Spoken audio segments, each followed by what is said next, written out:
হে ইব্রাহিম, দেখ তাকিয়ে, তোর রবকে আমি মেরে ফেলেছি।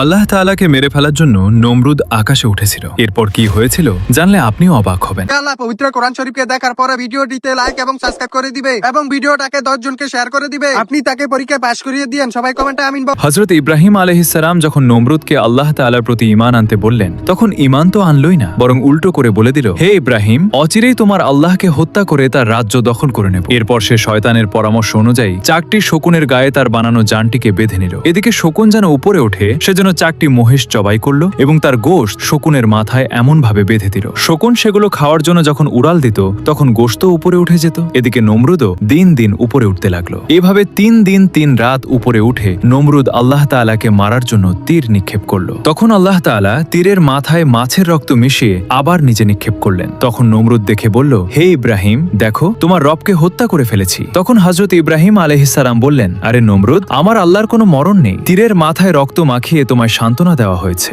আপনিও যদি আল্লাহর কুদরতি ক্ষমতা সম্পর্কে বিশ্বাস করেন, তাহলে কমেন্টে কুন ফায়াকুন অবশ্যই লিখুন।